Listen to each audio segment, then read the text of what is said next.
going to be talking today about how to engage your supporters to authentically spread your message. And hopefully this will provide some ideas and tools that you have not considered before in doing this. My name is Tudor Mihailescu. I'm a co-founder at Speechify, a startup that helps organizations drive organic social engagement. That's right. Go to the next slide, Tudor. There we are. And I'm Lori Coleman, a co-founder at Demcast USA. And you can find me on Twitter at Democracy Storm. And we're excited to share this information with you today. Which is such a cool handle, by the way. So on the agenda today, I want to take you step by step through really why social sharing is important, what context makes it so important, and then would love to speak a little bit about the impact that Demcast has had in the last few years and what really makes Lori and Demcast such a great organization to speak about the impact of organic social sharing and how to best use it. Then we'll discuss the goals that you can accomplish to organic social sharing. Everyone knows what you can do through advertising. Many people know what you can do through influencer marketing, for instance. But what can you do through organic social sharing, and what can't you do? Then, how do you create a community of sharers? How can you encourage your activists to do social sharing about your campaign? How can you create an effective social toolkit? And in the end, how do we encourage authentic social sharing? We all want to make sure that the community members, the activists that are part of our campaign can actually feel that they're spreading their authentic messages and do that into a way that that empowers them to make their voices heard. And then we'll leave some time at the end for questions and answers. Okay, so let's kick it off. Why is this important? Well, there's a couple of reasons for that. In the progressive community and among nonprofits and campaigns, for quite some time, organizations have been using what are called social share toolkits to empower their community members to share.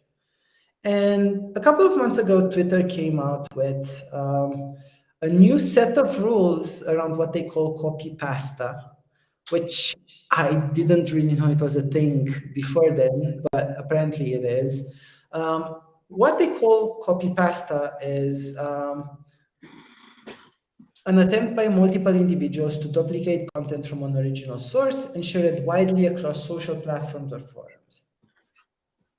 So based on that, what they say is that to make sure that content on their platform is healthy and it's good and people have a great experience, they have decided to limit the visibility of duplicative posts. An interesting nuance here is that they don't say they will ban those.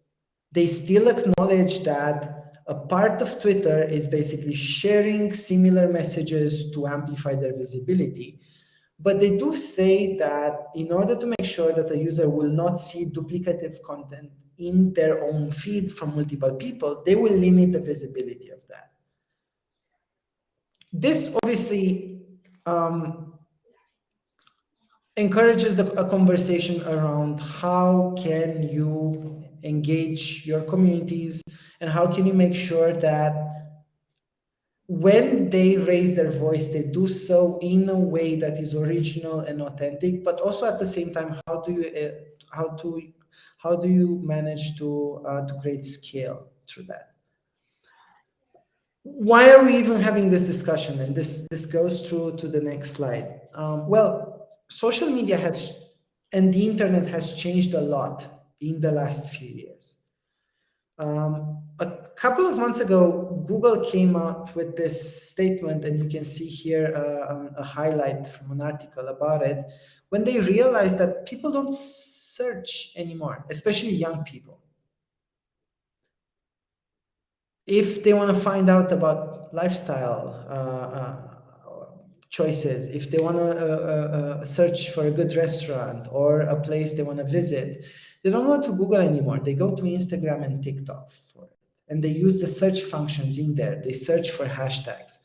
This is actually part of a wider change in how internet users consume information, which is social networks have become, if not the primary, at least the second biggest source of information that users have on various things. So you find out about breaking news on Twitter. You find out about professional updates on LinkedIn. You find out about various lifestyle items, as I was saying, on TikTok or Instagram. And this leads to the challenge that most organizations have. How do we make sure that our content comes up in people's news feeds? Ads are becoming more and more expensive. On political issues, it's not even possible to run ads anymore. Influencers are an alternative, but they're very few and they're quite expensive. So what we want to work on today and explain to you all today is how you can really make sure that you as an organization disseminate and amplify your content so that other people can see it in organic ways by using the power of your own community. And how do you do that right so that it does not get limited in reach by platforms like Twitter that want to make sure that their users are posting original content, creative content, or at least differentiated content? And I couldn't think of a better organization than Demcast to teach us how to do that. Because they stand out in the progressive community as one of the first organizations who has made it their mission to build a hub of digital activists and empower them with the tools and know-how to distribute posts organically and achieve a massive reach that is rivaled by tens of millions of dollars spent on advertising by some campaigns. Lori, would you like to introduce us to Demcast? Yeah, let me talk a little bit about what Demcast does. And so back in 2019, Nick Knudsen and I formed Demcast. We saw a need for strategic messaging and guidelines to be shared with users to really have an end goal of creating opportunities for activism, for lobbying for the changes that we wanted to see in government and politics. And that this certainly wasn't a brand new idea. We know that President Obama leveraged social media very well when he ran for president. And we saw candidates and some organizations doing that. But what we saw was that once that candidacy went away, or once that advocacy event went away, that there was no ongoing engagement with volunteers who were interested in really sharing how their personal story is affected by the advocacy campaign, or what's going on in the U.S. as far as policy and elections. So we came together to be a place where, on the left, that we can be sort of a digital hub and home for these activists. And you can be an activist if you're posting on social media. And in fact, this is a great way for inclusion for the people who physically, mentally cannot get out and do canvassing and door knocking. This is a way for them to get involved and spread the word about those opportunities. And so in the 2020 cycle, what we're looking for here, we spent about $200,000 on staff, basically, because it's people management and then content management is what we do. But we were able to raise $1.4 million, and that wasn't even one of our major goals. But we were able to raise that completely through social share. And we've had in 2020 over 30,000 total amplifiers, people who interacted with our content in some way. 36 billion impressions were generated. If you could pay for those impressions, that would have cost you $252 million. And so you can see that's 10 times more than we spent. So it's a great return on investment. But, really the point is here that we were getting the word out. And we'll talk about how that impacted besides raising money on I think the next slide. Yeah. So in that cycle, we were able to help sign people up to send 6.5 million texts. They made over 100,000 phone calls. They sent nearly 70,000 postcards to voters. So it's not just about, what's happening on social media, but it's also having a real world impact on these these events. So it really empowers people. A lot of people have difficulty plugging in and figuring out how can I make a difference. And so we want to really offer that to the people in our that are in our network. Thanks, Ray. This is super insightful. And I think one of the questions that we hear a lot is, with all of these impressions and all of these activists who are posting on social, what are really the main goals that you can accomplish? Really specific items that nonprofits or campaigns are used to thinking about and measure their success with. Right. So, I mean, there's quite a few that you can do, and here Tudor is showing them. I think the first thing, change the narrative, is one thing that we focus on strongly, and looking at the type of messaging that's going out about, political events, about advocacy events. In fact, one of our biggest pushes is fighting disinformation and doing it in a way that doesn't promote the disinformation. So we do a lot of strategic messaging, sample messaging for our groups that help identify like who's pushing this out, why are they doing this. This is the truth of the fact, and this is why it's important that we get that truth out. Also, donations, as we talked about, you can generate donations, and I think it's hard to generate donations with sort of a generic post with a ask to donate.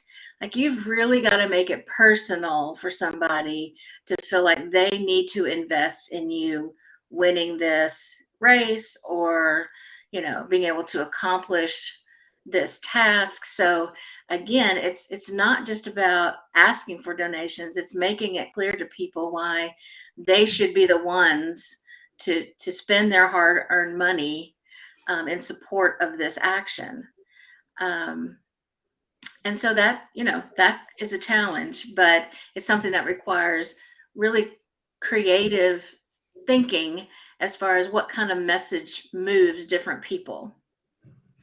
The other thing is recruiting volunteers. So it's not just about what happens on social, it's about getting those people to sign up for all the real life activities that you can do in support of that campaign or advocacy. Many times there are events, and when we have an event such as, let's say March for Our Lives, does a march, and we want to create social share prior to the event where we can say, okay, there are going to be marches in these cities, sign up here and promote and get out the word about the event, help people sign up, but also during the event, we can make it again accessible to the people who, for whatever reason, can't leave their home to attend that event. There's not one close by. Maybe they're a caregiver for an elderly, family member. Maybe they themselves just don't have the mobility to do that kind of activity, but they can still participate by spreading the word about how that event is happening and why it's important. And that's a component of that virtual rally. So if you can't get out, maybe you can at least support it with a post on social. So you can hold those, without another event or in conjunction with a rally or event that's happening. That's very insightful, and as you can see, there's many different ways this social sharing can help with. And I would I wanted to ask Lori then to flip it back. Are there ways, things that you cannot achieve through organic social sharing? Right. Things you can't achieve. Exactly. Yeah. No, looking at the task that usually campaigns have to go. Right. I think that it depends on the platform. So some of the things that are very hyper local, like school board elections, we know how important that is. That's probably not a message that's going to fly on Twitter, because Twitter is more nationally focused. You can get some state focused content, but when you get really granular like that, you're probably better doing your social share on Facebook, where people have friends and family or live in the city where that local election is happening. So it's still important, but knowing where your audience is will help you determine which social platform you should focus on for that. That makes a lot of sense. Yeah. Thank you. So the other aspect we wanted to speak about is, okay, so you know what you want to achieve through organic social sharing, but you still need the sharers. How do you create that community? How do you find people who are willing to put themselves out there and to engage online? Is that a big obstacle? And how have you achieved that at Demcast? Well, I would say that there's several ways that you can find people. The first thing you can do is actually look on the social media platforms that you're posting to and see who's talking back to you. Ask questions on your platform. Why do you like this? Why do you not like this? What are you most interested in seeing? Why is this important to you? So engage with your supporters, and then the ones that do talk back to you are your most engaged supporters. So then you have an opportunity to reach out one-on-one to that person and invite them into, your group of fans, or whatever you want to call them, but activists. Your voice is important. And then you need to find a place to interact with those supporters. So if this is a mostly, we're talking about online communities, so we need to find out where they're most active and then find places to interact with them. So there's multiple ways that you can do that across platforms.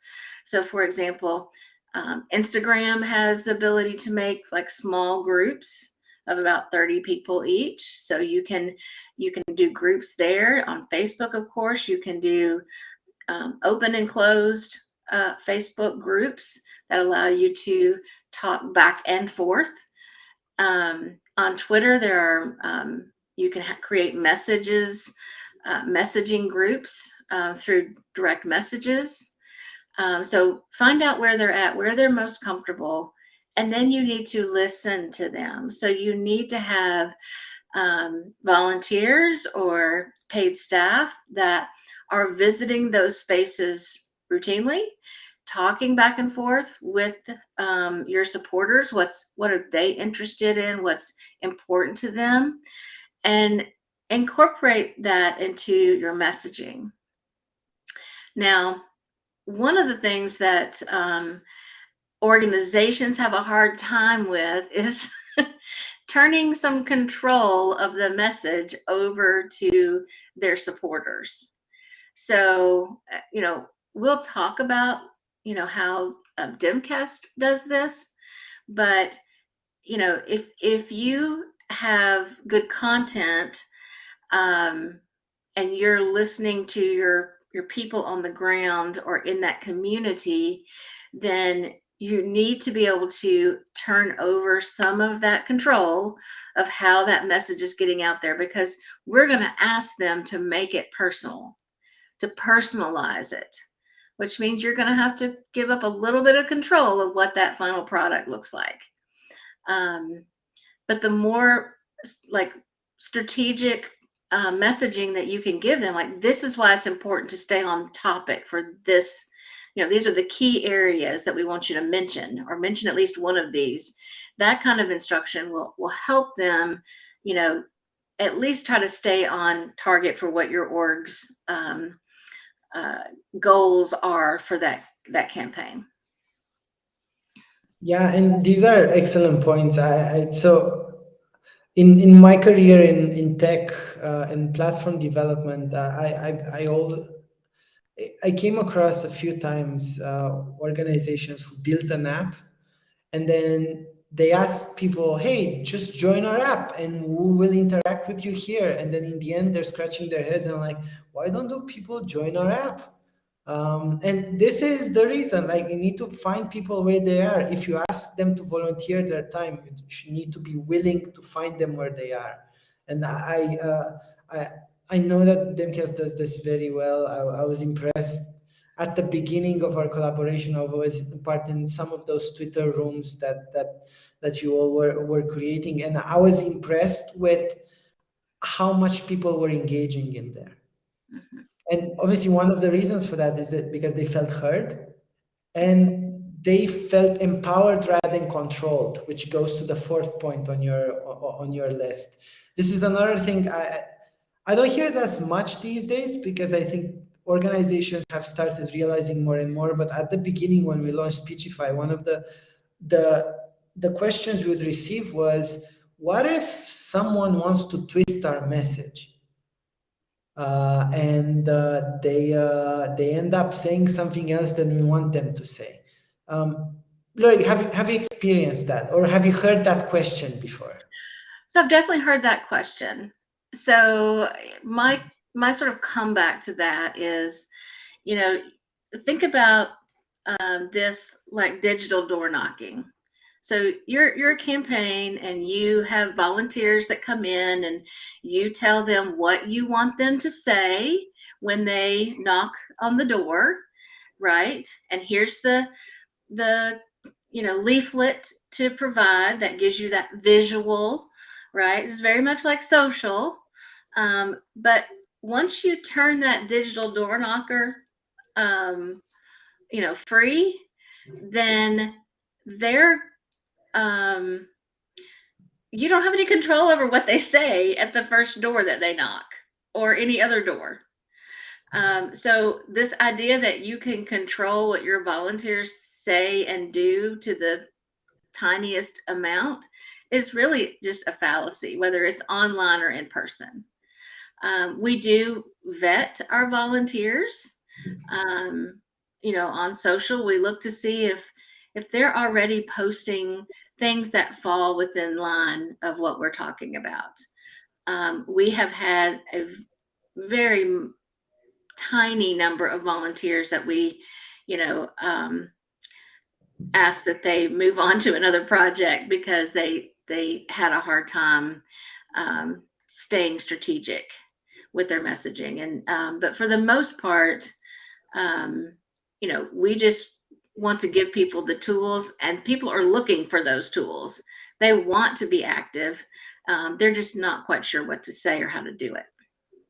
And that brings the next point in our discussion here is how do you establish that bond with your activists so that you can encourage them to share? Another question I hear often is from organizations, how do you pop that ask, right? So how can you ask someone to share something on their own social media, right? On Mhm. their own personal accounts?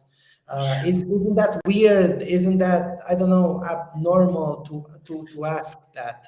How do you deal with this at Demcast?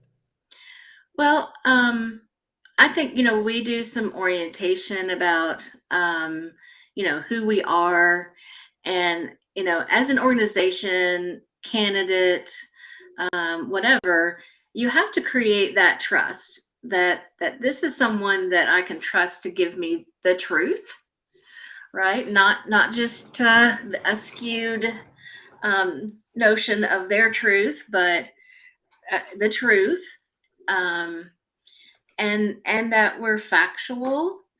And so the more you become a trusted messenger on your own, the more people will be inclined to trust you back, that they're willing to do that share.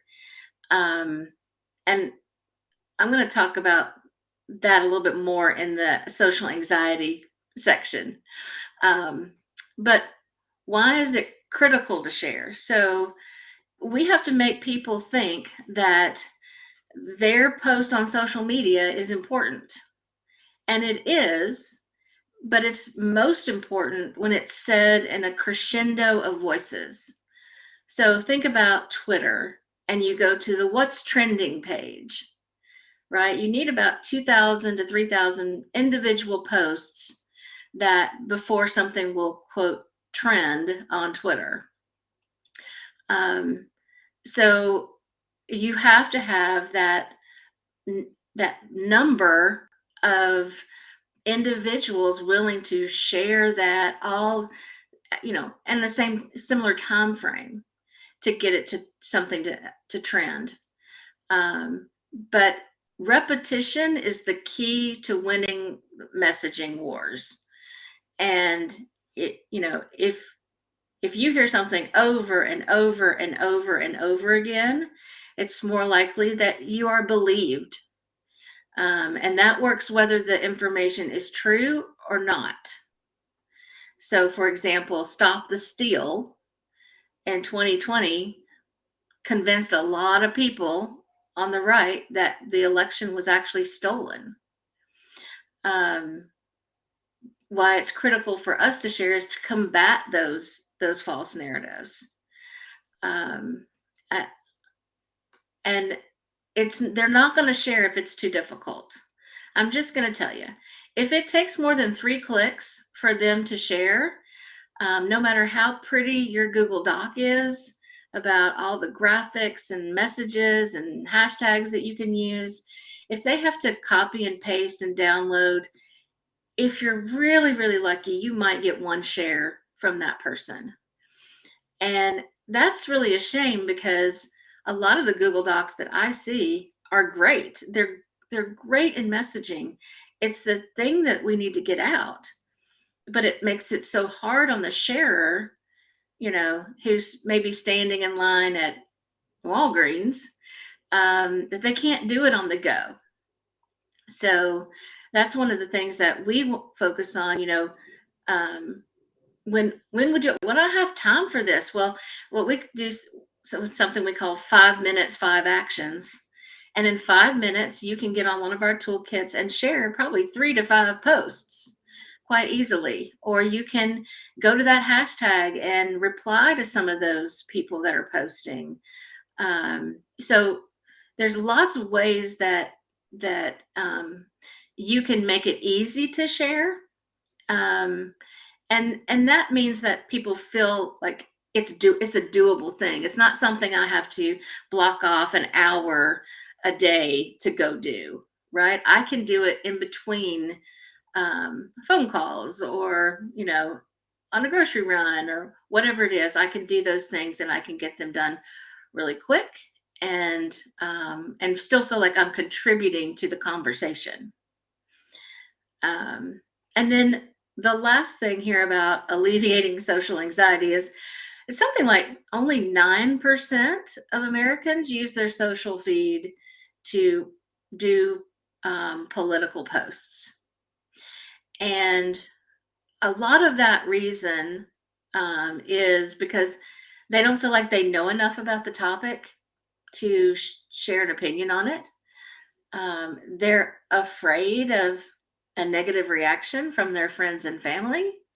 Um, and they just don't know how to write something that makes sense.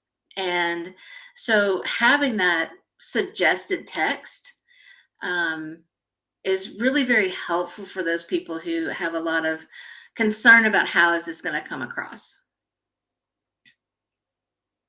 Yeah, and these points are so insightful. For instance, the make it easy one. I've heard the counter argument, which is, well, if people really want to share, they will do it. And I think the analogy here is what happens in real life. If people want to say something, it's as easy as opening their mouth and saying Mm-hmm. it.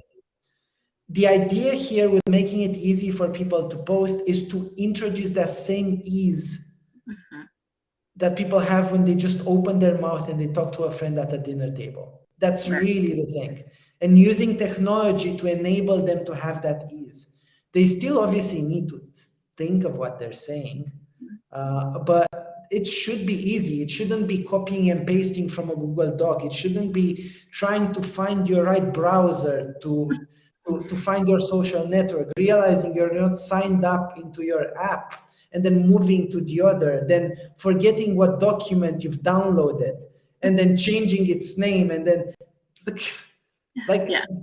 that's muzzling. If like, it was as if people had something tied around their mouths and they couldn't speak, and they would need 30 minutes to just untie that in order for them to be able to say something. So And people's lives are just so busy. They just can't deal with that mostly. They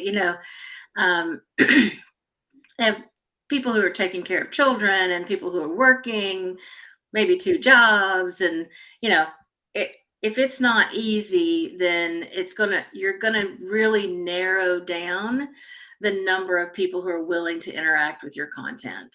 um, so the easier you can make it, and the most simple way to interact with it, the more the more impact you're gonna see too. Because I was just thinking, if I send a canvasser out, but I send them and it's a 30-minute drive there and a 30-minute drive back, and I got to go to one house, right? Versus I'm going to make it so easy. You're going to canvas this apartment block where there's 1,000 people within a very small distance. You're going to get on people's radar much better. So just thinking about being conservative with your volunteers' time, and being willing to work with what they can do, can really have a good impact. that makes a lot of sense, and that's also like teaching them why it's so critical to share, and that them sharing makes an impact. Mm-hmm. Is really important. I know a lot of the Demcast volunteers are very proud of what they can collectively achieve.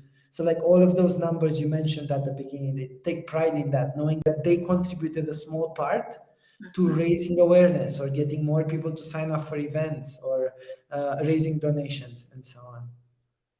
Um, like I did want to touch on one point here that I think is to me is fascinating, and I've heard you tell the story before. Everyone has social anxiety online, even people like politicians who you would think don't.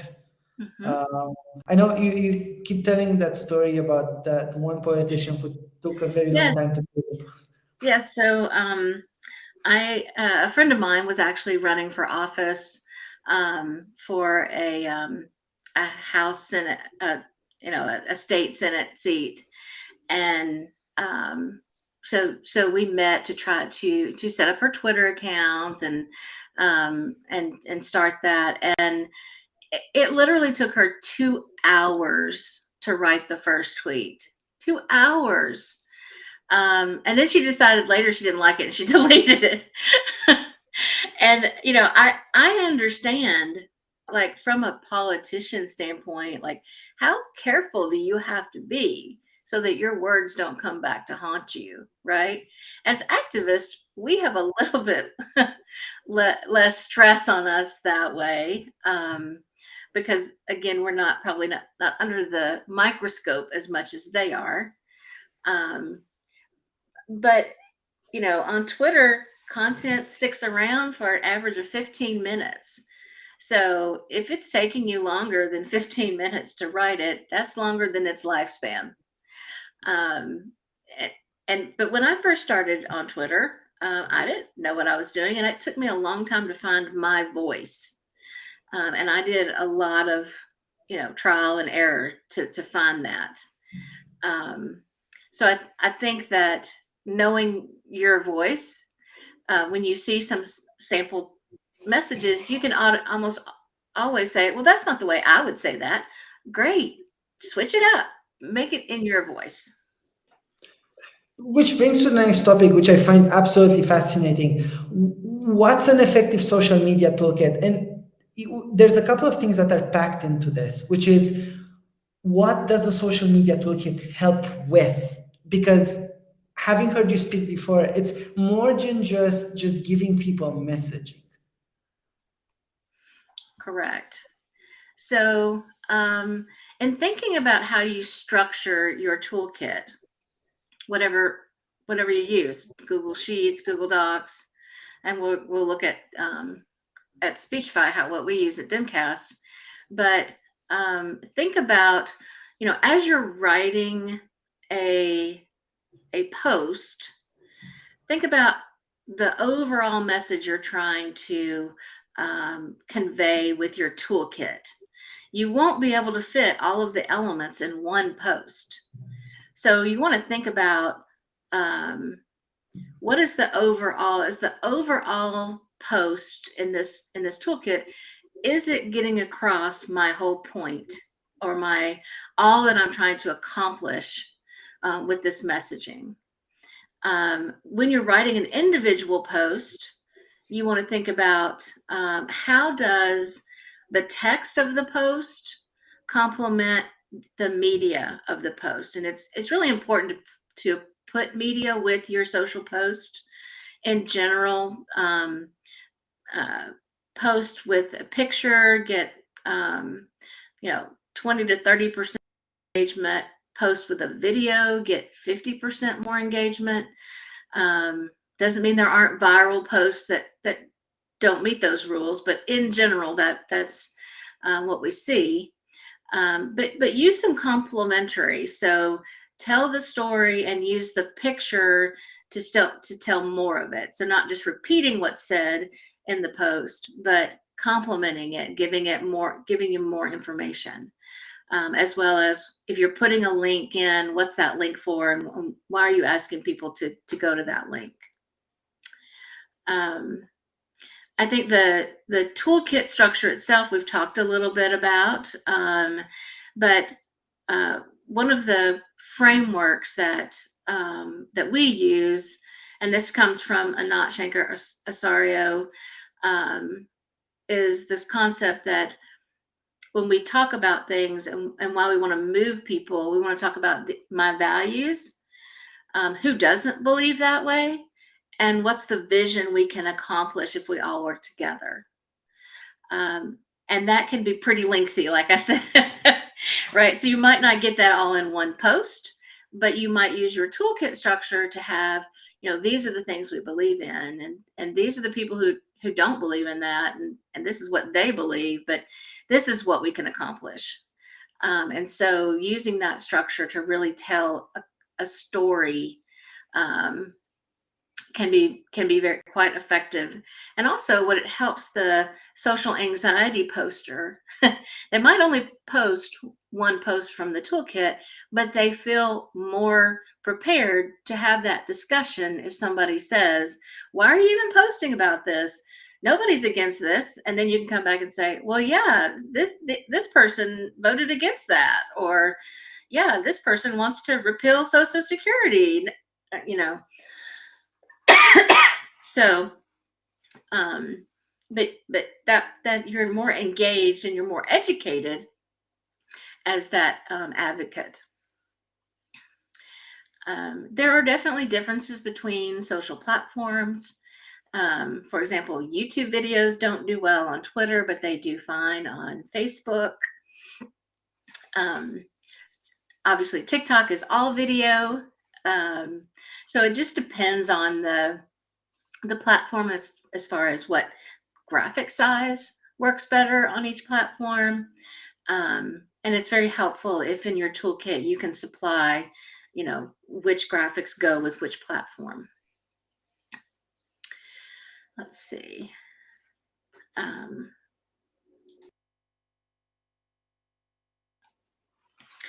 then there's a need to target multiple audiences. So based on what users are where. So we know that there is a older demographic that's on Facebook. So if I have messaging about Social Security, then I'm probably going to put that in Facebook posts more than Twitter posts. If I have messaging around student loan forgiveness, well, I need to do that messaging where younger people are, which is TikTok. If I am wanting to share information that might be of special interest to minority groups. So we know that WhatsApp is a very popular messaging group for Latinos. So just knowing sort of where your audience is, you can tailor your messaging based off of what's going to Facebook, what's going to Twitter, what's going to LinkedIn. We know, sort of what content is best for each platform. This is super insightful, and I did want to add a couple of points on these. So, for instance, the need to target multiple audiences, you can also look at it in a different way. So, I did a PhD on how American presidents write their speeches and how speechwriters work with them. And one of the fascinating things about speechwriting is that their primary value is authenticity. So a speechwriter strives to write a text that the president or the speaker can fully own. They look at it and they're like, oh my God, this is exactly what I wanted to say with those exact words in this exact context. And then they can act into it. Obviously, speechwriters spend a lot of time studying the president to make sure that comes out. But there's a way to do this in a toolkit too, right? If you know that, as Lori, you are saying, you're writing, you want students to share. You need to make sure that you understand the issues they care about and try to write it from their perspective rather than your perspective. This is probably one of the biggest mistakes I've seen when organizations create toolkits. They cannot escape their, I'll call it, brand voice. They write in the toolkit as if they were writing on their own social media channels. Right. So you need to put yourself in the perspective of the sharers. How would they speak about this on that social network? Another reason where, for instance, the differences between platforms are very important is because most people don't know what the algorithm will pick up. For instance, let's think about this. I'm to take the student example, right? So I'm just I'm 18 or 19 years old, and I want to write my first activism post on Instagram. So I spent 1 or 2 hours creating a post. It's all text. I add a link in the post of in the caption of the text, and then I post a picture with it. And I posted at 3 o'clock in the morning because that's when I woke, I couldn't go to sleep, and I posted. And then the next morning I see there's only 2 likes on it. And I'll be like, I'll never do this again. It's horrible. But the reason why this may not have been picked up is because that person introduced a link in the body of the text where you should never do that on Instagram. They have a picture when right now Instagram favors reels. And they posted it at 3 o'clock in the morning where none of their audiences was online because Instagram basically only pushes content for a few hours. That's why it's important to handhold these people and like give them the confidence to do it right. Absolutely. I wanted to switch a bit, and because after all of this discussion, I'm really curious, Lori, to see how you at Demcast structure a toolkit and how that works. And for this, I'll change the tab. So I'll share my screen again, and I hope we can pull up the slides again. And I will go to a Demcast toolkit. Can you see it? Yes, I can. Great. Lori, guide us through what we can see here. So, of course, right now we're doing a lot of advocacy work and education work about candidates who are running in the election, and we sort of have three buckets of content. We have protecting democracy, which is our governors, secretary of states, AGs running. And then we have U.S. Senate and U.S. House races. So the way the toolkit works is you can divide your post by categories. So at the top of Tudor screen, you can see there the first category are the newest posts.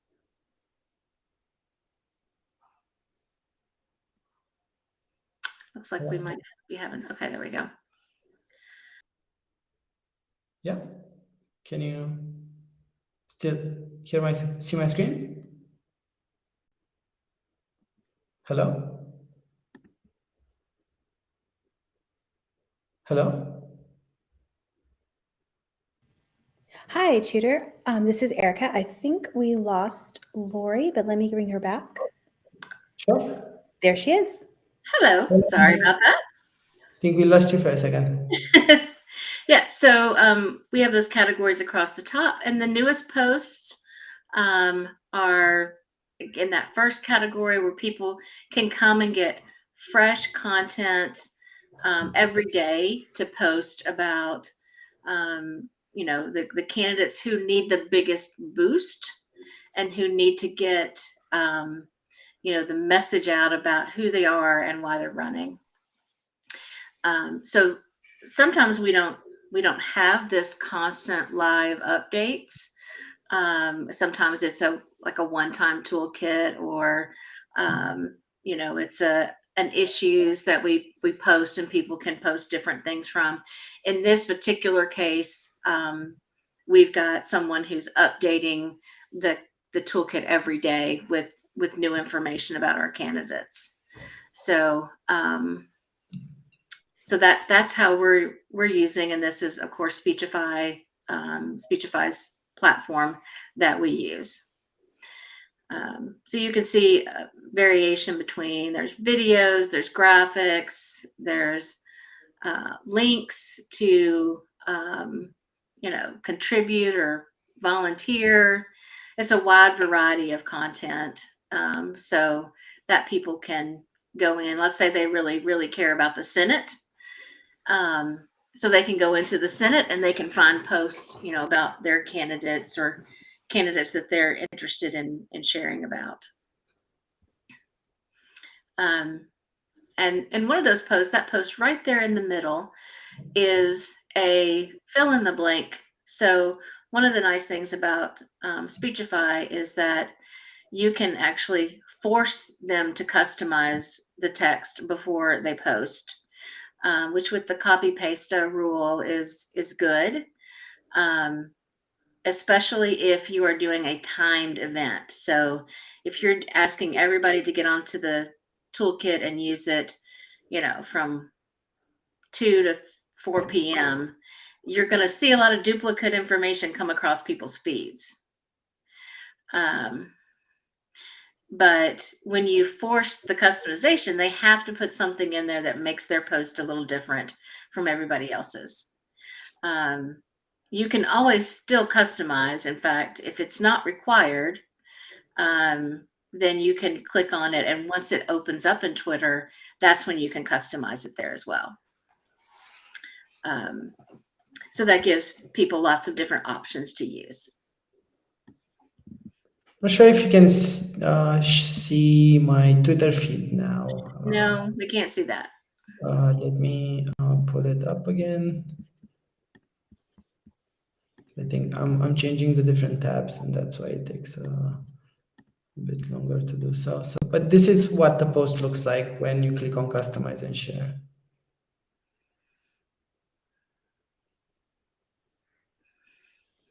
Cool. Yeah. Another thing, I'm mindful where we have a few minutes left. I thought it would be very interesting to actually show a stream of posts that are being shared on Demcast content. So I will pull up a different tab here, so we can also show that briefly. So this is, if you go on Twitter and you search for Demcast content, you'll see the stream of posts that various individuals are posting about issues and using the Demcast toolkits on different topics. See, this was 3 hours ago, 3 hours. And you can see there's a wide variety in what's being posted. People are really interested in finding the post that sort of resonates with them. So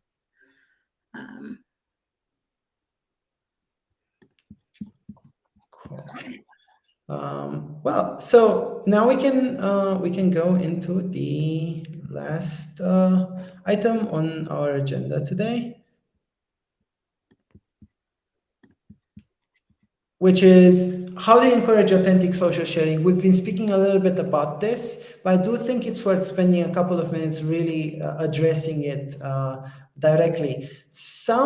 What I've heard some people say, Lori, and I'm sure you heard this a lot, is if you give people messaging, how can this be authentic?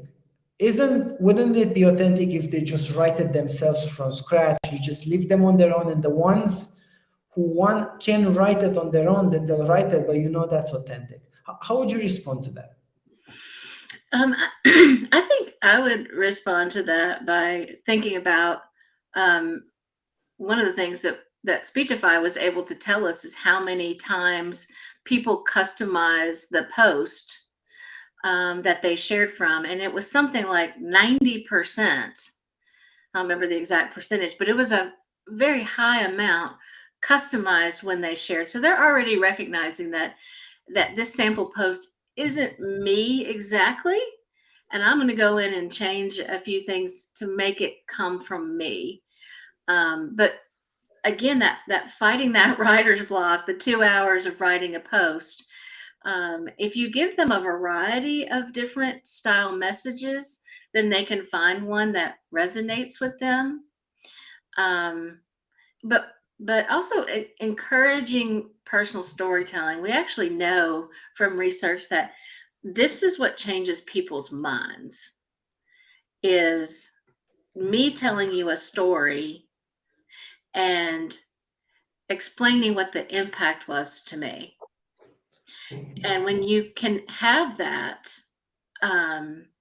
then you can be, that is way more persuasive than me just telling you this is a problem. So encouraging people to say, how does this issue affect you? or why is this important to you? That's the sort of thing that we want to encourage people to really, get that personal storytelling. And in order to do that, you have to offer some different perspectives and experiences, right? Because if I'm coming to the toolkit as a disabled,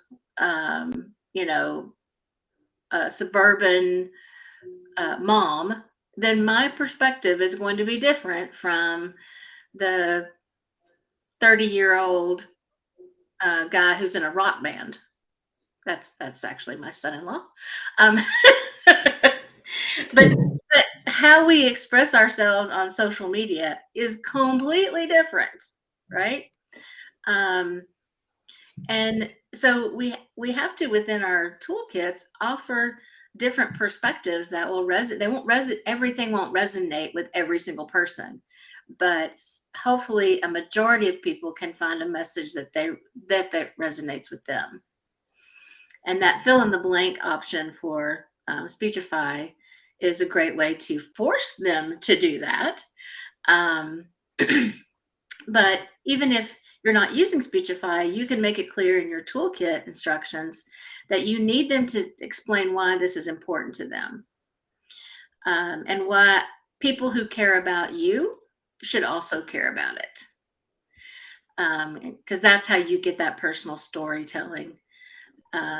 Teaching authenticity, I would say there's a lot of bravery needed to be authentic, because you have to feel like you're being vulnerable, right? And saying why this is so important to you. And that's hard to do if you think you might get attacked about that. So trying to create spaces where people can do that within a group who will then support them. So it's not just about the organization's relationship to the volunteers, it's about the volunteers being supportive of each other, and saying, okay, I'm going to put my heart out on my sleeve here and I'm going to make this post. Will all of you come in and please comment on it and give me some kudos or comments about this, so I can it'll ward off the naysayers, basically, because that's hard to do. So if you can help them with the verbiage, and then they can just add in how they feel about it, but that supportive environment is really important. That makes a lot of sense. And just a couple of things here. In some cases, authenticity may actually mean staying on message. For instance, Lori, I know you've done a little bit of this too. It's health-related messages where you really want to make sure that every word in there is factual and accurate, like about vaccines, about how people can stay safe from COVID. Authenticity there really means saying the truth, and in those cases, you don't want your sharers to change that part, because you want to make sure that they're actually expressing factual information.